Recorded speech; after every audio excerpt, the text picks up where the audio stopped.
Olá, pessoal! Tudo bem com vocês? E o tema de hoje é antropometria e a alimentação do paciente.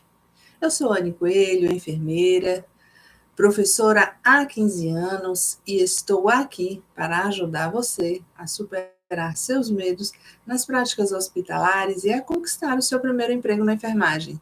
Então já curta esse vídeo, siga o meu perfil para não perder mais dicas valiosas como essa. Então vamos lá. Medidas antropométricas. O que seria, Anne? É o ato de verificar peso e altura. E a finalidade, acompanhar o crescimento pondo-estatural, detectar variações patológicas do equilíbrio entre peso e altura. Método de verificação do peso. Nós vamos forrar a balança com papel toalha, regular ou tarar a balança, solicitar ao paciente que use roupas leves, auxiliar o paciente a subir na balança. Nós vamos ajudar esse paciente, uma vez que ele pode ter dificuldade para subir, né? Ele pode ter alguma dificuldade na visão, no tato. Então, é bom que a gente se prontifique a estar ajudando. Então, nós vamos colocar essa pessoa no centro da balança, com os pés unidos e com os braços soltos ao lado do corpo. Nós vamos mover o indicador de quilos até a marca do peso aproximado do paciente. Nós vamos mover o indicador de gramas até equilibrar o fiel da balança. Essa balança que eu estou me referindo é aquela balança tradicional, que tem aqueles pezinhos. É claro que em muitos lugares da rede pública nós já temos balanças digital, nós já temos aquela balança grandona, né, que você fica se chacoalhando, aquelas é que são perigosas para derrubar uma pessoa que não tenha muita estabilidade. Mas, enfim, a pessoa, o técnico, o estudante, quem quer que seja da equipe de saúde, precisa se adaptar. Se tem a balança tradicional, a antiga, nós vamos saber mexer. Nós vamos saber manipular essa balança. Se é a digital, é excelente, é só subir, ela já lhe dá o valor e dá tudo certo. Então, esse cuidado todo é porque existem parâmetros que, se você não souber fazer, não souber manusear, talvez esse valor que você adquira não tenha tanta fidelidade.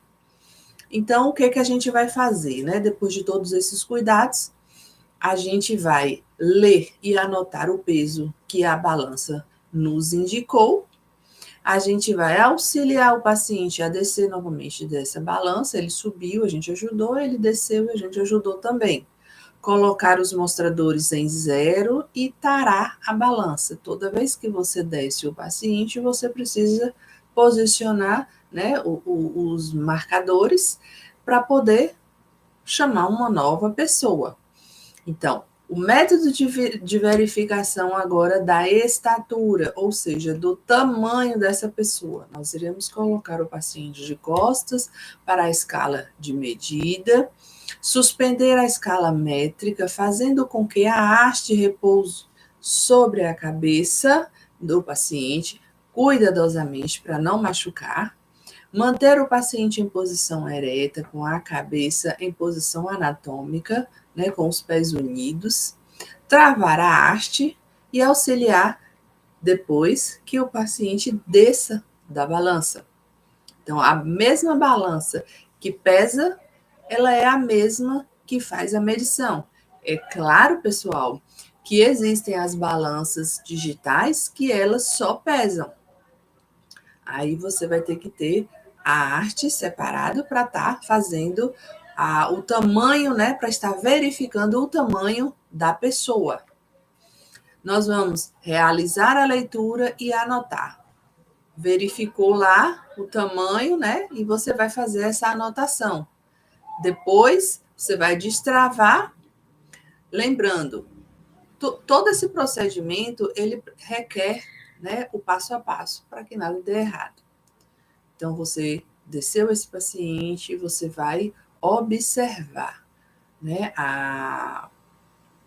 para observar a verificação do peso e da estatura de crianças, existem balanças e réguas apropriadas, onde a criança permanece deitada. Todo mundo aqui que é da área da enfermagem ou da área de saúde, né, enfim, que trabalha com a saúde da população, você já viu, já prestou atenção que numa sala de triagem a balança adulta é diferente da balança infantil. A balança infantil ela fica sempre em cima de uma bancada, de uma mesa, e ali a gente coloca o bebezinho deitado, né? E aí a mãe sempre leva um paninho bem fininho, a gente pede para que seja um pano leve, para não pesar, para não somar com o peso da criança. Então a gente faz aquela medição. A gente estica uma perninha só com cuidado, faz o tamanhozinho também do bebê, geralmente com fita métrica, para poder facilitar, né? Ela fica anatômica no corpo do bebê, então a gente consegue verificar e ele não reclama. É claro que tem os bebezinhos que são reclamões, né? Mas aí você vai, brinca com ele aqui e tal, e enfim, você consegue executar o seu serviço. Então, uma vez que nós fizemos a triagem, observamos o peso e o tamanho, né? E se tiver necessidade, ainda faz parte da antropometria, algumas medidas corpóreas, a gente vai estar fazendo tudo isso, né? No bebê nós temos o perímetro cefálico, o torácico, o tamanho, abdominal. Então, são medições que, se houver necessidade, a gente vai fazer. Então, agora a gente vai falar sobre a alimentação do paciente. Sabemos que a alimentação contém nutrientes necessários ao organismo e que a deficiência de vitaminas e nutrientes pode desencadear patologias graves, sendo a alimentação uma necessidade humana básica, que o alimento possui finalidades importantes no organismo, né? Precisa ser bem digerido e assimilado. A enfermagem deve favorecer cuidados eficientes. Existem dois métodos ou duas maneiras de você oferecer essa alimentação. Ou melhor, vai depender do modelo do quadro desse paciente. Para que ele coma, você tem que verificar. Esse paciente, ele está hospitalizado, mas ele consegue utilizar os membros para levantar a comida, ele consegue ter firmeza nos dedos. Se ele consegue, então ele é capaz de se alimentar sozinho. Você oferece o prato, os talheres e ele consegue comer. Mas existem os pacientes que estão hospitalizados, que estão ali deitados, incapazes de se alimentar sozinhos. Ou porque aqueles membros não funcionam, ou porque aconteceu uma luxação, uma fratura, um machucado, alguma coisa que impeça ele de conduzir esse alimento. Nesse caso, entra a nossa equipe. A gente vai ajudar esse paciente. A gente segura o prato, oferece para ele na boca e ele se alimenta. O que a gente precisa observar? Antes de colocar aquela refeição na mesinha suporte, né, ao lado da cama, a gente precisa estar atento a essas duas situações. Ele consegue comer ou eu preciso ajudar? Então, depois disso, né, depois dessa alimentação feita, nós vamos realizar a anotação. A hora que foi alimentado, o tipo de dieta, as reações do paciente, né, e as alterações observadas. O que a gente precisa observar? e não permitir. Nós vamos evitar interromper a alimentação do paciente para qualquer outro cuidado. Por quê? Vocês já ouviram dizer que saco vazio não fica em pé. Então, isso é verdade, né? Isso é um fato verídico. O paciente que ele se sente fraco, que ele não come, que ele já está debilitado, né, por outros fatores de patologia, e você ainda não prioriza essa refeição, você está ajudando a decadência dele. Então, qualquer coisa que ele precisar fazer, a prioridade, se ele estiver comendo, se estiver na hora da comida, a prioridade é a comida. Os alimentos quentes, eles devem ser servidos quentes. E os frios devem ser servidos frios. Por que eu estou falando isso? Porque a nutricionista, ela passa nos leitos, ela conhece os pacientes, ela entende o que acontece com esses pacientes sobre as patologias. Então, se há uma necessidade do paciente fazer refeições frias, nós vamos servir fria. Se esse paciente precisa fazer ingesta de alimento quente, nós vamos oferecer quente. Quando eu digo quente, gente, não é um quente para prejudicar, é uma temperatura que dê para comer. Então, a gente precisa obedecer isso aí. Servir os alimentos em pequenas porções, dando ao paciente, né, a oportunidade de repetir, dele saborear o alimento, se ele quiser, se ele ainda tiver fome, a gente vai ofertar. Lembrando de sempre ver se tem, né, alguma restrição, alguma observação lá no prontuário, para que a gente não faça nada errado perante a nutrição. Adequar os alimentos às condições de mastigação. Esse paciente ele usa prótese, esse paciente ele tem toda a dentição, ele consegue fazer a trituração desses alimentos que a gente está oferecendo. Tudo isso a nutrição vai verificar. Mas se porventura passar alguma coisa despercebido, a gente vai fazer esse filtro. A gente vai observar. Muitas vezes o próprio paciente já relata: eu não tenho condições de morder essa carne. Olha, eu não tenho condições de engolir essa carne porque os meus dentes são fracos, os meus dentes são moles, eu não tenho os dentes, eu uso a chapa, né, a prótese. Eles falam assim das diversas coisas que vocês imaginam, eles falam, né, a depender da cultura deles, do meio deles, né, eles vão utilizar daquela linguagem. Então, uma vez que nós observamos tudo isso, e ainda assim houver a necessidade, né, de alimentar um paciente que está mais debilitado, a gente vai fazer a utilização da alimentação por gavagem, que é o método empregado para introduzir alimentos no estômago, por meio de sonda nasogástrica, de sonda nasoenteral, ou gastrostomia, ou jejunostomia. Sonda nasogástrica é a sonda plástica colocada através da narina até o estômago. A sonda nasoenteral, ela possui um fio guia e há uma necessidade de raio-x para verificação se ela está posicionada no local. Essa sonda, ela também é plástica, mesmo tendo esse fio guia por dentro, ela é colocada pela narina e ela vai até o intestino. A gastrostomia é uma sonda colocada através de uma cirurgia na parede abdominal. A jejunostomia é uma sonda colocada através de uma cirurgia também, porém na parede do intestino. Qual é a indicação da gavagem? Pacientes inconscientes, pacientes que recusam a alimentação, cirurgia em cavidade oral que exige, né, a mucosa oral limpa e em repouso, pacientes debilitados ou com impossibilidade de deglutição. Então, a gente precisa passar uma gavagem, né? Essa gavagem, gente, é a sonda nasogástrica, mas quando ela é utilizada especificamente para a alimentação, a gente chama gavagem, ok? Já a sonda nasogástrica, ela não é somente para isso.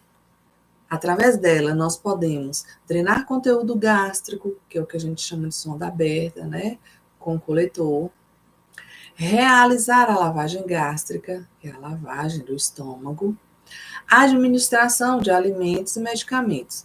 Então, a sonda nasogástrica, ela pode ser utilizada para diversas coisas.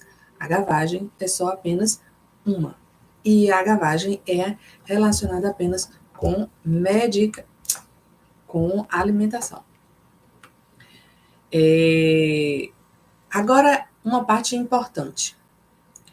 Nós precisamos preparar, saber como arrumar a bandeja para as diversas sondas. A sonda nasogástrica, o que a gente pode usar? O que a gente precisa colocar nessa bandeja? Quem geralmente arruma essa bandeja? Vamos lá? Ó. O técnico de enfermagem, ele prepara a bandeja. Então, ele organiza todo o material e ele precisa saber o que nós vamos utilizar, nós enfermeiros, vamos utilizar para essa passagem da sonda. Então, ele vai colocar nessa bandeja a sonda nasogástrica, né? Nós vamos analisar em equipe o calibre, o gel anestésico, as luvas de procedimento, porque esse é um procedimento que não tem necessidade da luva estéreo, o esparadrapo para fixar a sonda, a seringa de 20 ml, o estetoscópio, gases, cuba-rim, toalha ou compressa e o biombo, se necessário for. Então, gente, o técnico, ele vai arrumar a bandeja, enquanto isso o enfermeiro está, né, conversando com esse paciente, está organizando todo o protocolo, e o técnico, para ajudar, monta essa bandeja. O enfermeiro vai realizar essa passagem e, após isso, para o que ela foi instalada, vai ser, né, ser feita essa manipulação. Materiais para conter na bandeja da sonda nasoenteral. A sonda enteral, né, ela é diferente da nasogástrica, porque ela tem um fio guia, o gel anestésico, a luva de procedimento, o esparadrapo, a toalha ou compresso, o biombo, se necessário. Quando eu falo biombo, se necessário, é porque a gente tem alguns quartos, né, alguns leitos, que não tem só uma cama, né? A enfermaria, ela pode ter vários leitos. E aí você não vai estar fazendo um procedimento desse. Não é que o procedimento seja doloroso, mas é um procedimento invasivo ali, né? E eles ficam apavorados com tudo. Então, assim, você coloca um biombo se aquela enfermaria tiver vários leitos. Lembrando, a sonda nasoenteral, você precisa encaminhar o paciente para o raio-x, porque é através do raio-x que vai fazer a comprovação da posição correta dessa sonda, se ela está no local errado, se ela está no local certo. Então, é através do raio-x, o raio-x vai verificar, né, através ali da foto, se a sonda está no local correto. Importante, vale salientar que esses procedimentos, eles não são realizados pelo técnico de enfermagem. Porém, a manutenção e a utilização dos mesmos, depois de instalado, aí sim, o técnico, ele é capacitado para a utilização das sondas, né, após instaladas. Então, uma vez que o enfermeiro instala a sonda nasoenteral, a sonda nasoentérica. Porque a gastrostomia e a jejunostomia são dois procedimentos realizados no centro cirúrgico pelo médico. Deu para entender aí, gente? Então, se você quer aprender mais dicas como essa, curta, compartilhe com amigos que também estão buscando oportunidades na área da enfermagem. E até mais.